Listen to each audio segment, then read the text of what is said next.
to the first anniversary of Dynamite. This was a damn good show. I'm not going to tell you that it was the most spectacular thing on television. It wasn't. It was really good, well above average, easily a great show. And I'm sure not everyone is going to agree. There's going to be some that's going to go crazy over it. But I'm seeing it in perspective. What did we get for the entire year? And hopefully I won't forget. I will give my final thoughts about the entire year in a whole at the end of this review. First match, FTR versus Best Friends for the tag belts. Now, I wasn't surprised this opened the show. This is a tag team orientated promotion. It's the first and foremost, when you look at WWE, I gotta cover this a little bit. I don't do Raw reviews, I don't do SmackDown reviews, but I gotta say this because comparing to AEW, you literally let New Day win the titles the first day they all come back, which is Kofi and Xavier Woods. They come back, they win the titles, and on the same day, within about 30 minutes or less, they now move to Raw. What the hell was that? Garbage. Then you switch them with the Street Profits. Garbage. You know why? You only have 8 teams across 2 shows. Why have the tag belts at all? Why? If you only have 8 teams across 2 shows, 8. Counting, I think I take that back, maybe 6 teams across 2 shows. 3 teams on Raw, 3 teams on SmackDown. It's garbage. Why care about tag team wrestling?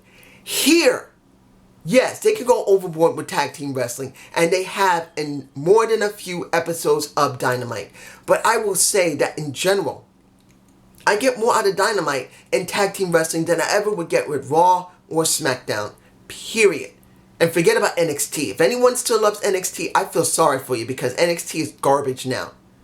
I wasn't feeling very good about NXT when right before I stopped watching nearly 3 years ago.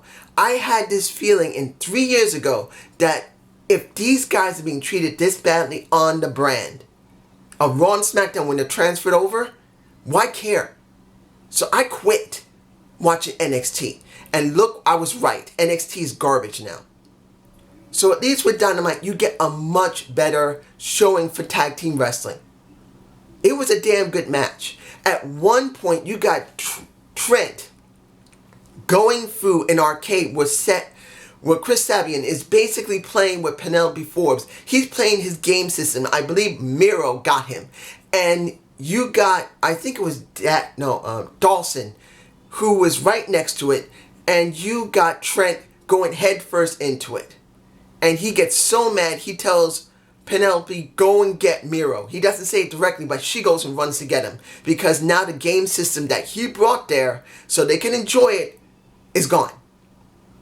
In the end, before I get to that part, in the end, what did you get from this match? You got a damn good match of tag team wrestling. And I gotta admit this, if anybody loves Impact Wrestling, and I still love Impact even though it does have its moments, and I'm sorry I didn't watch it, I wasn't feeling well, I had sore throat, and I'm fine. I have no fevers, I'm fine guys. I just have allergy problems. I get it in this building a lot. The dust and dirt from the building gets me. It's true, I get it. But when you look at Impact's tag team wrestling compared to AEW's, I'm sorry. I love Impact, but AEW has better tag team wrestling at this moment.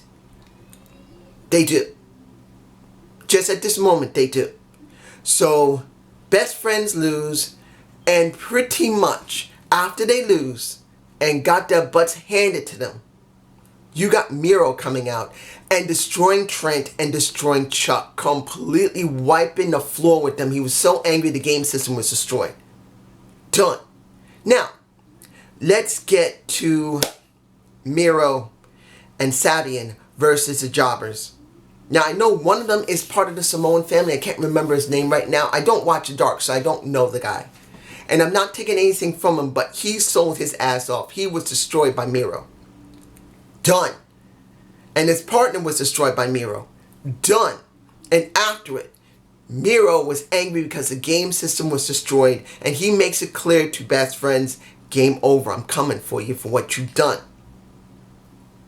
That's what a gamer would act like. You destroy his game system that he paid thousands of dollars for, he will rip your head off. That's the truth. So I was having no problem with this. Mero looked dominant. Admittedly, when he did the game over, the accolade, he did slip off the guy's head. It just went, whoop! When he was grabbing him, so he missed a little bit, but it wasn't bad. That was the only general botch you saw from Mero. Now, Y2J and MJF, the moment that we've been waiting for. What is going to happen? You got Sammy Guevara getting a 2 or 3 or I think 4X jacket. Getting really angry that MJF gave him a 4X jacket and he didn't want nothing to do with MJF. You got Ortiz not wanting to have anything to do with MJF. You did not see Hager say anything. He was in the back, just like when it comes to Warlow. They're both in the back, and you got them in the front. They're my face. These two are comedic gold when it comes to Chris Jericho and MJF. They are comedic gold. MJF kissing so much of Chris Jericho's buttocks. You think Chris is, let's be honest, you think Chris is Vince, and he's telling them, kiss my ass.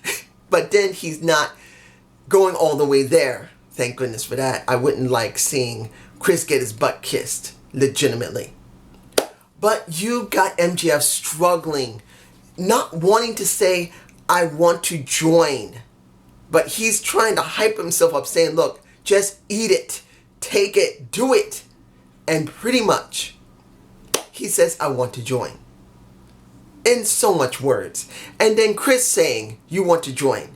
In so much words. And neither one of them is going to give the other one any leeway until Chris, next to not liking Animal Planet. I have never seen Animal Planet. No, actually I think I saw it once a very long time ago. So I can't really say if I like Animal Planet now or not. I think I hadn't seen it more than 15 or 18 years. I can't remember how long it's been. But anyway, when it comes down to it, Chris said, next week, me, you, we're going to have a talk. We're going to have a dinner. We're going to have a steak dinner. So now they're going to have a steak dinner. I believe I have that shot right here. A steak dinner to probably discuss, is MJF going to join the Inner Circle? Or does Chris want him to join the Inner Circle? One of them is going to have to cave. Unless neither one is going to cave and they're just going to act like this for quite a while, which I'll enjoy. Now, Orange Cassidy versus Cody for the TNT title. Now, this match, I wasn't sure how I was going to feel about it. Because particularly once I saw Cody going back to his blondish hair. You know what? I don't know about anybody else. But look, I love the Dream Dusty Rhodes. I remember the Dream Dusty Rhodes. I adored the Dream Dusty Rhodes. But I want to see and feel Cody Rhodes. I'd rather see him as a black-haired Slick Rick than like his dad. I'd rather see him in black hair than blondish hair, to be honest. You guys tell me below, did you like seeing him in blonde hair? Or would you rather see him in his regular black hair? Who he really is. I really think he should have stayed black-haired. That's just me. I was surprised at first that they had some decent chain wrestling. Now, I'm not saying Orange Cassidy cannot wrestle. He can. We know he can wrestle. We know once he is motivated, in the very beginning, Orange Cassidy was playing around as he usually does. But once Cody really got serious and Orange Cassidy lost his glasses, he kicked those suckers out and then he got serious. Which was good until on and off throughout the match he was acting like Orange Cassidy.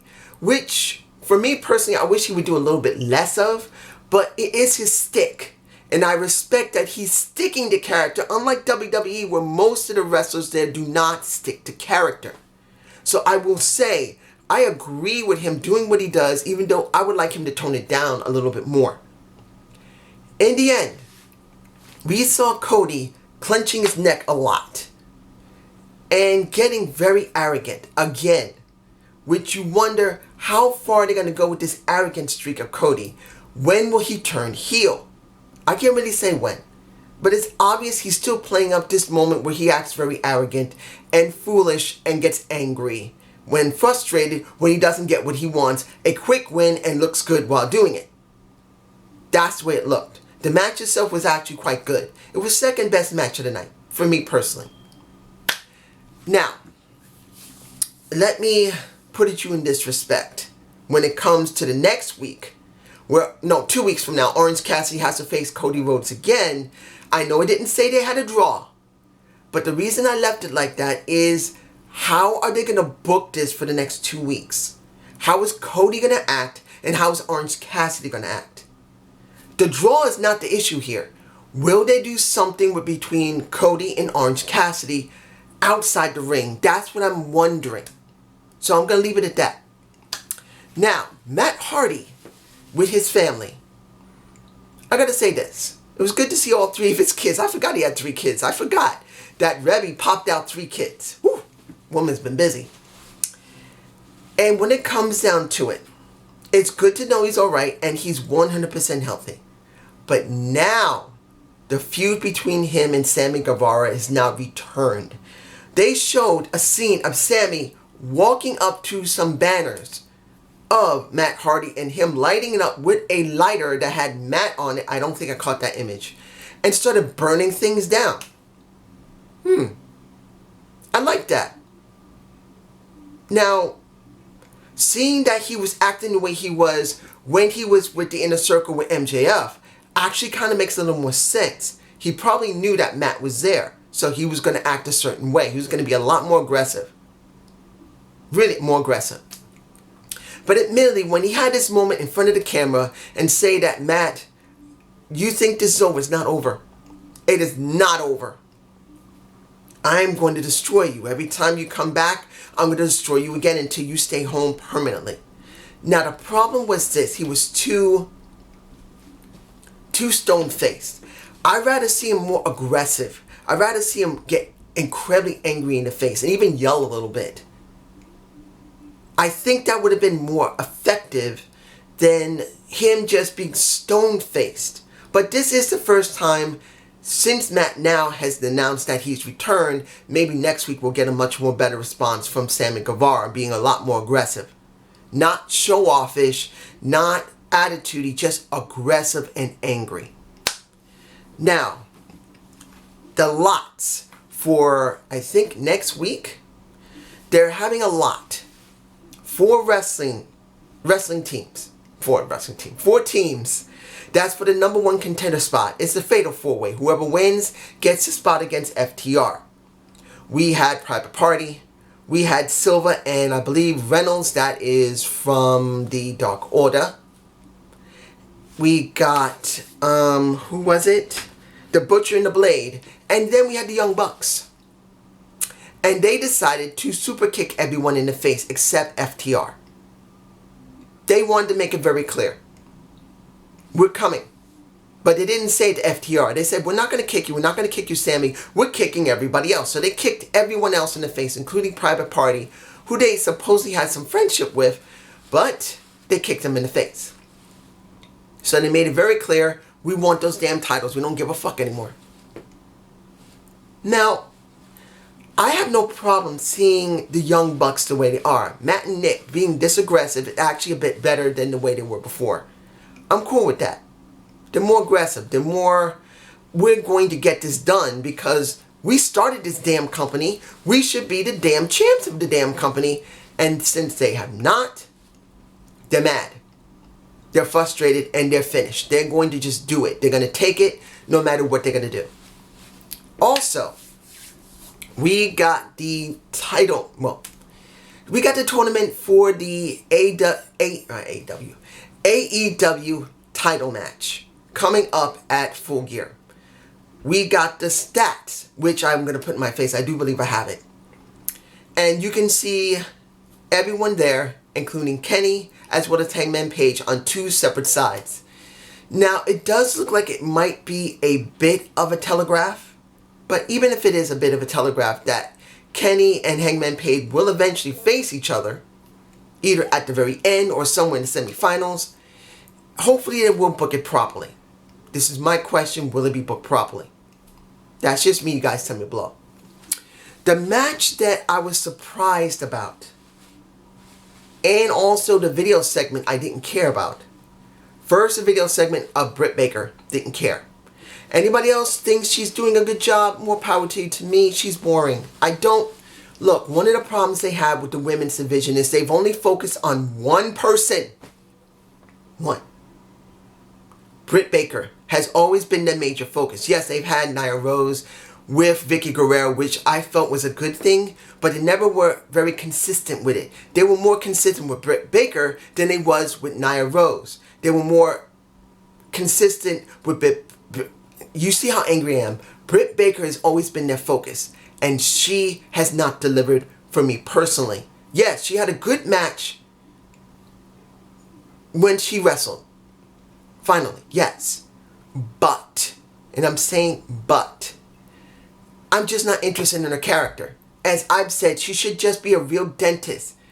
Be like she is. She's a dentist. She'll say, I'm going to knock out your bicuspids. I'm going to pull out your molars. I'm going to do all this and that. And they could do something like that. Making her feel that important. But it doesn't feel important. Now, mind you, the spa was funny. And her getting upset because Giovanni was butt naked next to her when she was in a robe. And then going to rip off the wax off his chest because he's too hairy. What's wrong with a hairy guy? I got hair. But the point is, I will say that it was produced nicely, but I still don't care about her. Now, the match I was surprised about was Big Swole versus Shida. Now, let's make this clear. Shida is a far superior wrestler than Big Swole. I'm just saying it. I don't hate Big Swole. And I don't hate Cedric Alexander, her husband. I like them both. But both of them are not being utilized properly. And when it comes to Big Swole, she hasn't really been used a lot. You see me botching. I see Big Swole. She's good. But she's not great. Shida's a better wrestler. But when it comes down to who is better, you got more build for a Big Swole who has been at least seen on television, been able to do interviews on Dynamite a couple of times, compared to Shida, who's the champion who can speak English and barely says anything on Dynamite. They do no storylines on Dynamite with her. They do no in-ring segments with her. They do no vignettes of her. They do no promos of her. She's blank. And doesn't make a difference how great she is in the ring. I don't care about her. I care more about Big Swole, who literally, you could see Big Swole trying her best to keep up with Shida, and eventually Shida had to slow down to keep the match looking alright. But then it looked telegraphed. It looked rehearsed. Now, I didn't hate the match, but it was obvious. In the end, I didn't expect Shida to lose, and I'm not surprised. And then they show Nia Rose. The natural beast, let's call her the bitch from the nation of domination. Why not? She is from a nation. She's part Indian. What does this mean? Seeing her does not mean she's going to get the damn title back. They'd rather stick it onto Shida. But Shida is boring because she has no in-ring segments, no promo segments, no storyline, nothing except a match. And I don't care about what anybody says about Dark. Dark means nothing. You can need to put it on Dynamite. That's just me, you guys tell me below. Finally, the final match of the night. You got Archer versus Moxley. And throughout the night, at least twice, Archer attacks Moxley, Moxley attacks Archer, and Tony Khan decides to make it a no DQ match. Which makes sense. It helped the match. Seeing that you got Pentagon Jr., you got Rey Fenix, and you went and got which made me happy, Eddie Kingston there at commentary, helping to build up the match. Really did help it quite a lot. In the end, what did we get? We got a good Hard Knocks match. It wasn't great, but it was good. And I wasn't surprised that you saw Archer acting like a dominant beast. But admittedly, I think Moxley didn't want to sell enough. Moxley did not sell enough. He acted no different than him. It was almost dead even when it comes to either one of them getting back up. That's the truth. And when it comes down to it, eventually Moxley managed to roll him up when he tried to roll him up. And he won. Now, what made this interesting for me personally was to see those guys coming to the ring, because once Archer realized he lost, he was so damn angry. And yes, seeing Archer go through 2 tables was great. And then seeing Archer get rolled up the way he did, it's like, really? But that's just me. I can understand why they did it, because they wanted to do it like that. And then Archer destroying Moxley. You got Kingston, Ray, and especially Pentagon going in to try to save him. But in the end, you got the Murder Hawk being pulled back by a Jake Roberts. And then you got, which surprised me at first, that you went and got Eddie trying to put over a Moxley, saying, brother, don't worry, I'm not trying to hurt you. You know I love you. I love you. You worked. You did this. You did this. This shows how great this company is because you put it on your damn back, which he was being honest about it. Let's be honest. He was being honest about most of that. Until he decided to knock the block off of a Moxley and then put him into, I think, a rear naked choke. I can't be sure. I think he did. And pretty much he wiped him out, put him to sleep. Flat out put him to sleep. And that is how it ended, with him putting Moxley to sleep. Now, what does this mean for the show? I don't think everyone is going to like the ending of the show, particularly that Eddie Kingston put Moxley to sleep. They're probably thinking, why do we care about Eddie Kingston? Fuck him. I don't like him. I'm sure a few of my subscribers will not like it. But when you take a good look at this, yes, this show was a damn good show, but it was incredibly great. And I'm not expecting it to be great. They're still only a year old. After 5 or 10 years, if they can't put on a show is better than this, then you can worry. By then, I'll be almost 60 years old, because I will be 50 next year.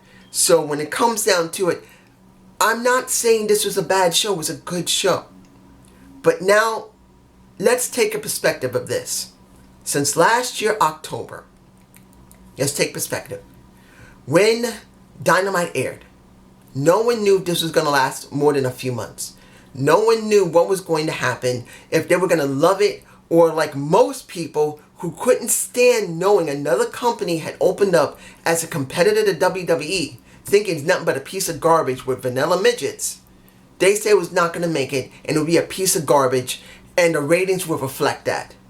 Well, I don't care about the damn ratings. I don't. When it comes down to it, the ratings are relevant to me personally. I care about if the show gives me something. Now, I've seen, since the pandemic and before the pandemic, WWE literally having no freaking idea how to stop AEW. It's obvious. Look what they did. The one thing that people have loved about WWE has been NXT. Me, I stopped watching 3 years ago. I couldn't bear seeing all of that talent that came up in NXT. When it came to Ember Moon, Kevin Owens, Sami Zayn, the Street Profits. You want me to keep going? I can't keep going. You got... oh my god. It's going to get me angry. It's going to get me calm. You got Apollo Crews. You got Cedric Alexander. You got Ricochet. You got Aleister Black, the guy who could have taken over for The Undertaker more than Bray Wyatt, or could have been a competitor to Bray Wyatt. All of those people who came up in the last 5 years have been destroyed. And Vince has tried to make it that it's their fault, and he can't make it work. And since October of last year to the beginning of the pandemic, WWE, even though they've thrown NXT at it, and then the roster starting to get thinned out by WWE, starting to thin out their developmental, which became a real brand, they started thinning it out instead of leaving it alone. Not only making it a 2-hour show, instead of leaving an hour. They started thinning out the roster. You got Keith Lee on there, and he's doing nothing. Dijakovic is over there. You got Mia Yim, who's now, I think Mia Yim is still there, but Mercedes Martinez has now gone back to NXT. But even if she goes back, even if everybody who was NXT in the last few months who are from, Retribution, went back, it makes no difference because now NXT is now looking like the main rosters. WWE, since the time of October last year, coming now, with all the troubles they've had, particularly when it came to Matt Riddle having problems with the Me Too movement, when it came to Velveteen Dream, who people demand him to be fired, when it comes down to it, the rosters all suck and the ratings reflect it. No matter how you put it, no matter anyone who loves NXT, more than anything else, NXT is not going to save the main roster. NXT is not going to save the WWE. As far as I can tell, the WWE is screwed up severely because they don't care about what the fans want. AEW does. And even though AEW is only a year old now, a year old in about a week maybe, they at least give the fans a better alternative. So this year is the alternative year. Now, do I think they'll beat the WWE? Hell no. Unless Vince does something monumentally stupid and the ratings across all the shows drop to under 1 million. Let's be honest. SmackDown still gets nearly 2 million, or maybe 1.9, near 2. And Raw gets under 1.6. As long as they stay over 2, at least on one of the shows, Vince doesn't give a damn. Not unless it goes near 1. At least across 2 of the 3 shows, would Vince even start considering something different. And even then, I don't think he can do it. But this is just me. Have a good day. Have a good